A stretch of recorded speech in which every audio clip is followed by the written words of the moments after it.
Welcome. I don't know why I'm not a human being today, but I try to do what I can. So I've just gotta say, y'all, I honestly do not have words for the overwhelmingly positive response I've been getting on my videos lately. I guess the words that I have is thank you.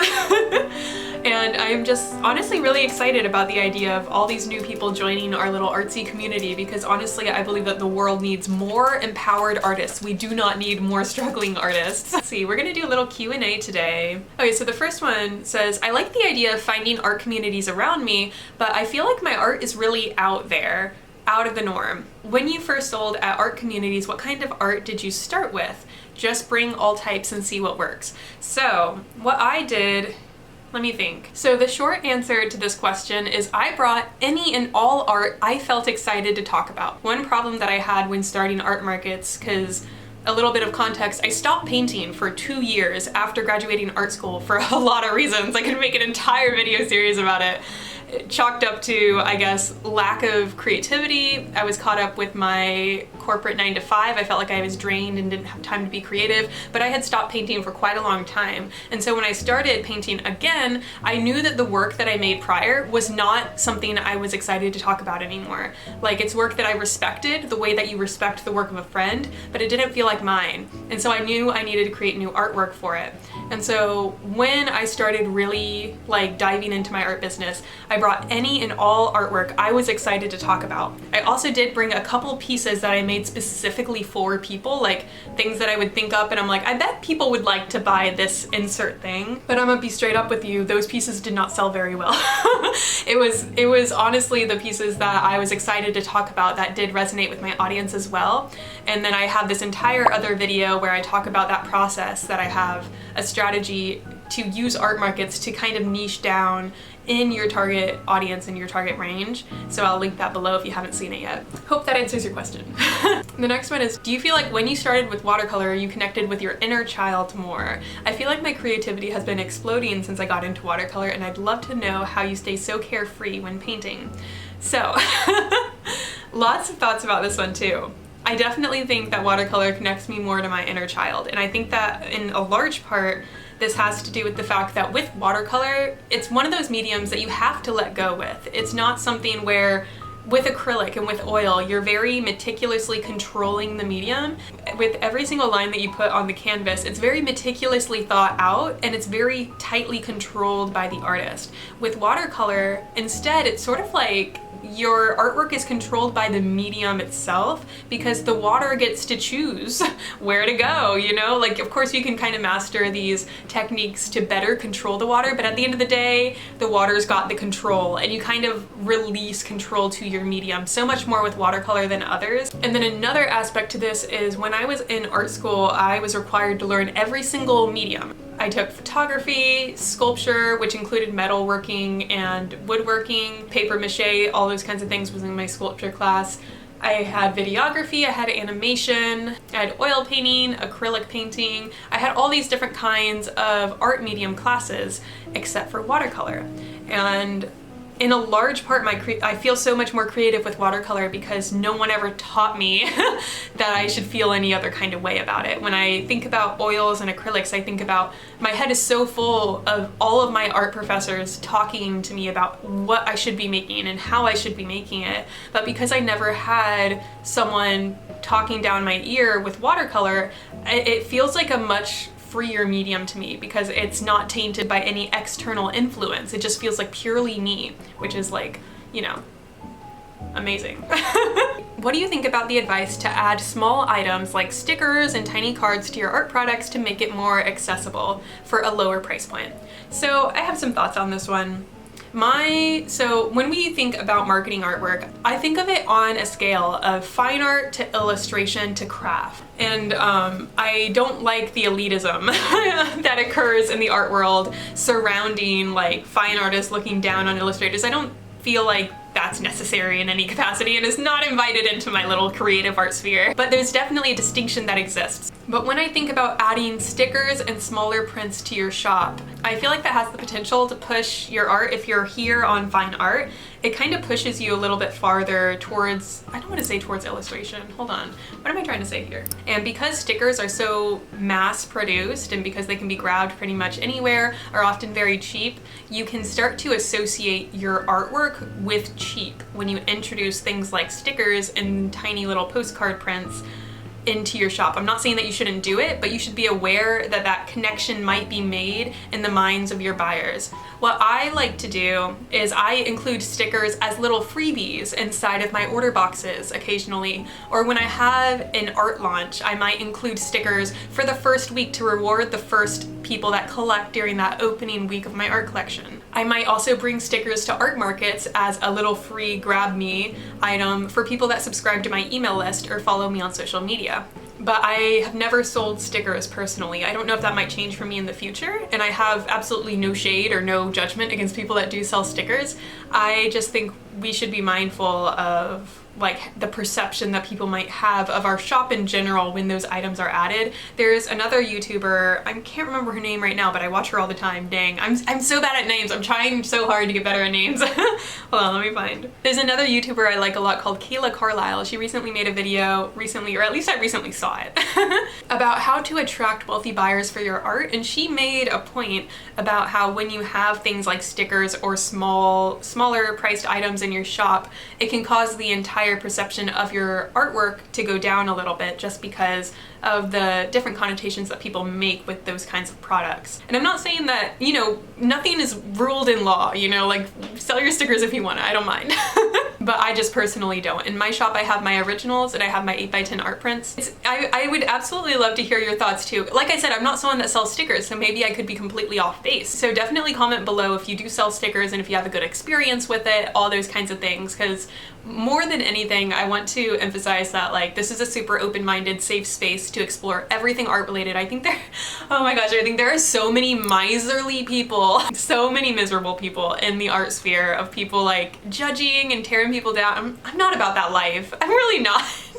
And this is your cozy little safe space for everyone to ask questions and figure it out together, because we're all just figuring this out, man. One way that you can subvert this a little bit is to offer those same products, but for a slightly higher price. For instance, I have greeting cards that I offer with my art prints printed on these greeting cards. And in the typical market, these greeting cards are supposed to be around $5. I sell mine for $7. And I remember I was dropping some off at a retail store one time, and the retailer who was collecting them, I gave her a couple free single cards. I'm gonna grab some, that way you can see what it looks like. For example, I do sell greeting cards, so this is an example of what they look like. And on the market, typically greeting cards like this would cost around $5. I sell mine for $7. And at a time, it's just blank inside. And one time I was dropping these off like for free at a retailer who later ended up collecting some of my packs. And I can do a little video about how I approach retailers and schmooze on up to see if they want to collect my art. But essentially I was dropping these off at a retailer, and she was actually, I could tell she was a little surprised when I said $7 instead of something like $4 or $5 for an A2 card. And then I explained to her, I said, every single one of these greeting cards comes from an original fine art painting in a full collection. This one comes from my collection, Explore the Rose Garden, which is on my website. You can view everything about the collection there, what inspired it, and just the fact that these designs are not created with a graphic design mindset, but instead are reproductions from a fine art series where an artist sat down, thought for several months about what they're going to create, and then presented these 15 to 18 paintings all at once as a collection.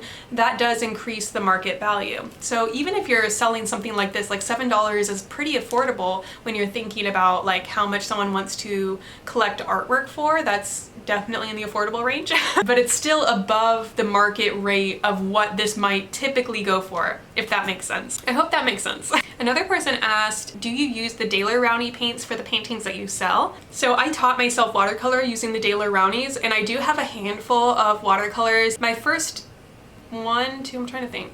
My first two painting drops were made with the Daler Rowney. So that was my Halloween sale and my It's the Small Things art collection. Both of those were created with the Daler Rowney set. And in my permanent collection for my art prints, I do still have a handful of paintings made with that set in my Small Joys collection. So I'll put on the screen the ones that were made with those. And then I upgraded my materials to the Sennelier. And then I upgraded my materials to the Sennelier watercolor paints and Arch's cold pressed paper. And this improvement like really, like, not only do the colors seem so much more rich and beautiful, but I have so much more control over the paint with the new paper that I have. So big fan, would recommend. So this person asked, where do you get your art reproduced to sell? I'm having a hard time finding a place online and locally in my area. Appreciate any suggestions. So when I first started selling art prints, and I don't know if y'all are gonna cringe, but I already told you ahead of time that this is a safe space, so no judgment is in the air here. I got my prints done at Walgreens. I'm just gonna, I don't love it, I don't love it. Okay, wait, no, we said no judgment. I'm not gonna judge myself for that. Give me a minute. Ooh, no judgment. I no longer have my prints at Walgreens. As of the last half year, I've been doing my art prints here at home in my art studio. I make everything myself. I use Epson's premium presentation matte paper, and I use the Epson 8700 XP to make my art prints. But before that, I used Walgreens to do my art prints. They are right around the corner from me. They're extremely affordable. I tried to contact a couple local print shops here in Columbia, and like they just didn't get back to me. They would not respond to me. And then one person did respond. Like, for instance, I said, can I get prints of these done? They gave me a quote and I said, okay, perfect. I'd love to get that done. Can I switch out these two paintings so that these are the ones we print instead? And then they like never got back to me. And I'm like, cool. So even though it sounds like a little icky to go to Walgreens for prints because you wish you could support local, always support local if you can, you know, like if you can. But in my situation, I just couldn't really find a good local option that wanted to work with me, and I looked really hard. I drove around, I tried to find them, and I'm sure that I could find them if I tried again, but I was just in a position where I really wanted to get my art prints done quickly, and Walgreens did that for me. I also tried out Amazon printing. Would not recommend. Such a bad experience with them, low-key. Not necessarily with the customer service. I did get my money back for them, but the print quality was not good at all, and it had the Amazon logo on the back. Just would not recommend. But Walgreens did do pretty good for my print quality. I definitely prefer printing at home, and it's actually so much easier than you would think it would be. I was really anxious when I switched to at-home printing because I thought I was gonna have a ton of problems and not know how to navigate them, but it's been pretty smooth sailing. I mean, knock on wood, smooth sailing.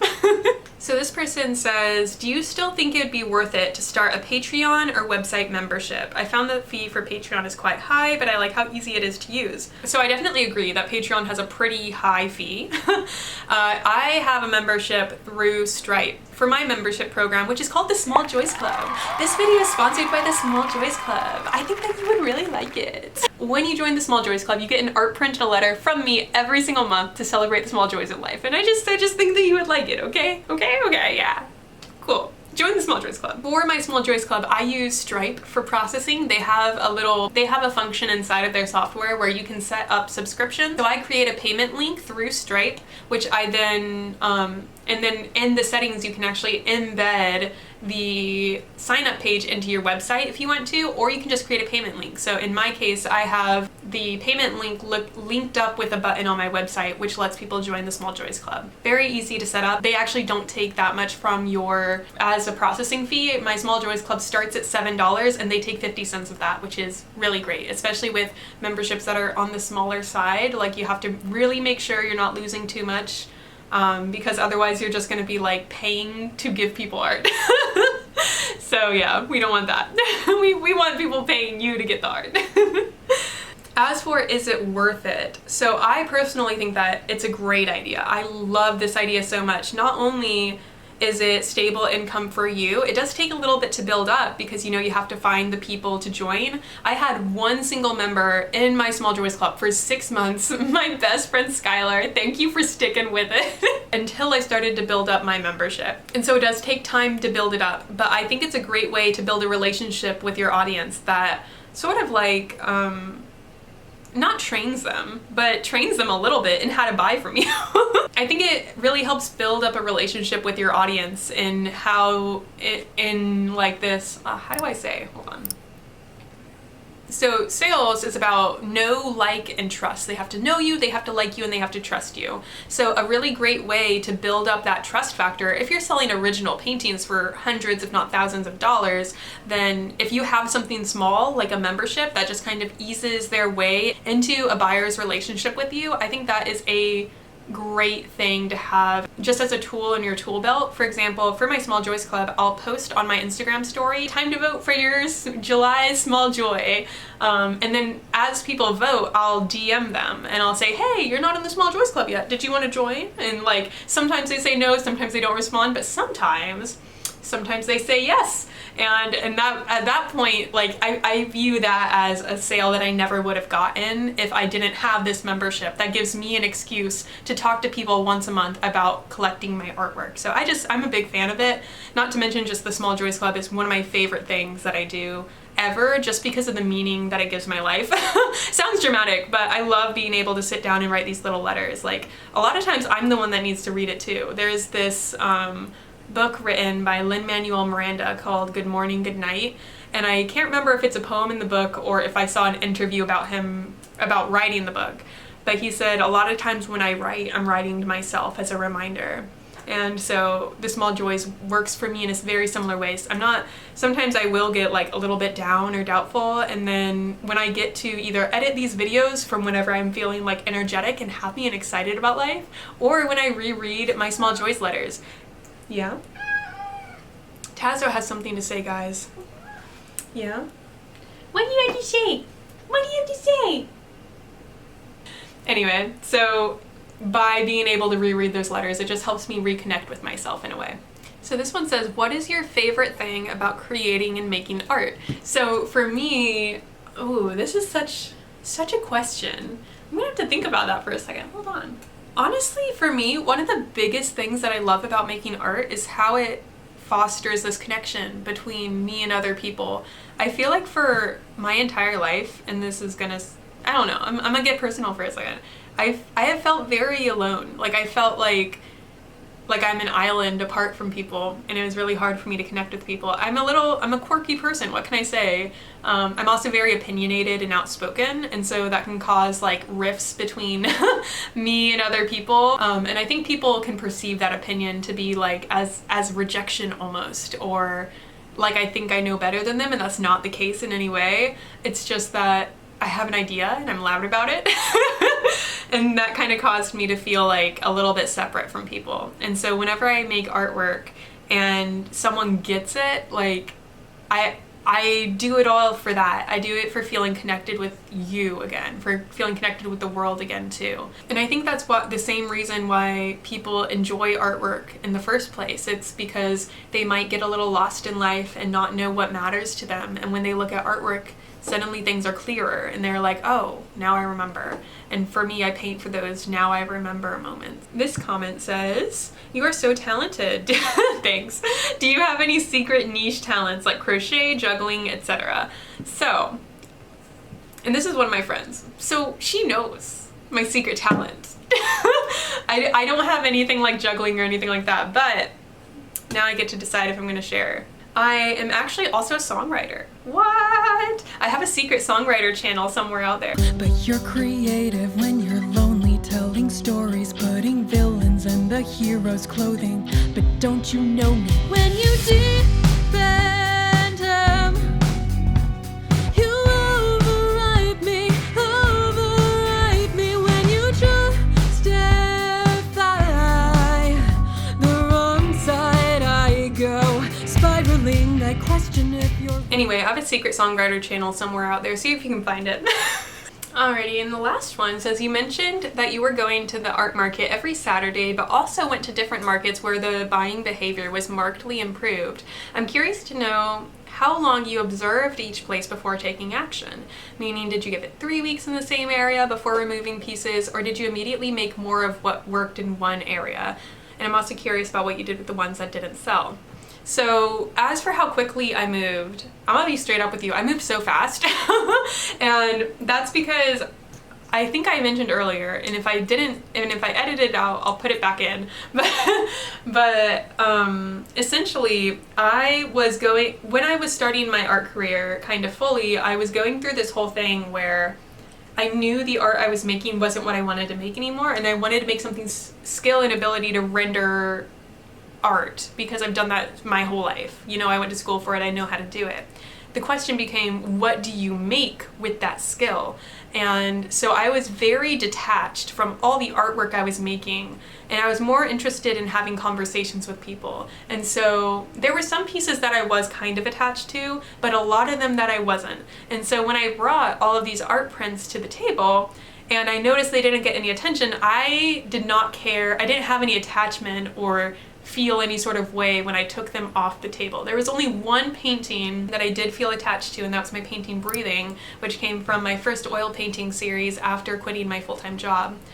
And that was the only one that I held a strong attachment to, that I was very reluctant about taking off the table. But eventually I did, because it no longer fit my small joys theme. It fit like a small amount. I still think that it is the backbone that started everything because of the overwhelmingly rose hue, which is something that's carried on through the rest of my work. It's also a piece that stands for letting go, and that's a huge part of the small joys too, because you have to let go of these big things that seem to frustrate you in life in favor of romanticizing the small ones. So all to say, I worked very quickly, literally every single week. Every single art market, I went home and I was like, let's upgrade. Let's bring it back next time, and let's be better next time. Because I just knew that I wanted to try to make this work. And I also kind of trusted the conversation between me and the audience. When I would respond to what they were interested in, I trusted that something good would come out of it. I trusted that connection between me and my audience. So, like for instance, if I took something down, it was the first sleepy kitty that I painted, you know? And when I took that one down to replace it with some better rendered kitties that more closely encompassed what I was looking for in my brand, I didn't feel bad about taking the first one down, because in my mind what replaced it had the same soul. It was just rendered in a better way. It was like the same thing but improved, and so I didn't feel bad about taking it down at all. Sometimes I would leave them up if they were, like I said, if they were getting some sort of comment, I would leave them up for a little bit, have the new ones side by side with it. But if I noticed after a long period of time, like a couple weeks, there were 0 comments about it, and I had enough artwork to replace it and take it off the table, I would take it off. And then what did I do with the ones that didn't sell? I have a bin in my apartment full of artwork. So I have a huge bin full of my old sketchbooks, and then I have a even larger bin where I put all of my prints and stuff. Occasionally I'll have little sales on my Instagram story for half off, just to kind of clear things out. So last weekend I had a misprints sale where essentially, like, whenever I print them at home and there's like a little something or other, like this one would probably be a misprint now that no, is it? There's like a little bit of a wrinkle right there, and I'm a little bit too much of a perfectionist to let someone walk home with this. So this might make it into a misprint sale. But I'm gonna be honest, sometimes I do throw artwork away too. So I keep artwork that I think is an important milestone to me in my business or in my practice. When I was in middle school, I used to say, if everything that I painted spontaneously combusted into flames after I painted it, I would still paint. And so I am such a chaotic, crazy person when it comes to whether or not I keep my work or if I get too attached to it. I don't have much I do have some attachment to some of my work, but in the broader scheme of things, compared to other artists and the way that they talk about their work, I feel like I'm not as attached, because in my opinion, I can just make more. I don't mind. I don't mind making more. So that's just me. Oh, there was one more thing I wanted to say about art and community that I forgot to mention, but like, for instance, this comment says, my art is out there, out of the norm in comparison with my community. I'm not saying this for sure, but I'm just adding a little food for thought. Just a little question mark. I kind of believe that we're all products of our community in one way or another, whether that's your physical community around you or whether it's like the community that you have online with your friends, things like that. And you are the way that you are now. and you live where you live now. I have a hard time believing that you're the only one out there. I could be completely wrong. I don't know you. I don't know your life. I'm wrong. I could be wrong. But I would challenge that thought a little bit, and I would put yourself out there, you know, and put yourself out there as much as you can and try to attract your people towards you, because as artists, I kind of view artists as gardens. We are the garden. We kind of have to create the beauty here that exists, and we kind of like live in our own right, and then other people are attracted to that beauty and want to take a little bit of that beauty home. So it's sort of your responsibility as an artist to just make your garden as beautiful as possible, as you as possible, and there's a really good chance that you'll find someone in your community that resonates so deeply with the work that you make, and they also thought they were alone. So that's why artists are so important. We kind of bring visibility to what would otherwise be unseen. And artists are very brave too, aren't we? Because to be seen is to be vulnerable. And so when you make your artwork seen and really let yourself stand for what you find to be interesting, cool, and beautiful, I think that you'll be surprised with the kind of response that you'll get from that. A lot of times people are attracted to confidence too. So sometimes if you're a little bit shy, I don't want to say shy, sometimes if you're a little bit half-hearted about showing up as yourself, usually that's where it starts to not land. But if you just say, heck, here I am, get used to it, this is exactly what I am, that's usually where you get the best kind of response, because people just like authenticity. I feel like today we are so starved when it comes to authenticity, but that's just some food for thoughts. Anyway, I hope those questions, answers, stuff was fun and entertaining for you guys. If you have any more questions about art, life, art business, go ahead and drop them in the comments, and I will read over them. If I have interesting enough thoughts, I'll share some responses. If you liked this video, you'll probably like my other video called My Honest Thoughts on Pricing Your Art. As always, spending any amount of time here on this channel with me is a gift. I really do consider it a gift, and for that, this humble artist says thank you. You know what? I'm a bad person. I didn't ask you once to subscribe. I'm gonna blame myself for that one, but now you know. Please do subscribe. It helps the channel. Me and Tazo being Tazos around here. You can't see Tazo, but I can. And he's just sitting here menacingly. Your channel. What? What? You got into my lap. You can get down if you want. Tazo, stop it. Tazo. I'm always trying to find the one small thing he's really fascinated with, and I always miss it until the very end. He's particularly obsessed with my paintbrushes, so. The short answer to this question is oh my gosh, I'm gonna have to clean off my entire desk. That's what I'm gonna have to do. Goodbye eyeliner, goodbye pens, because Tazo will not stop playing with them. Here, I'll show you Tazo. The menace himself. Oh my gosh. Anyway,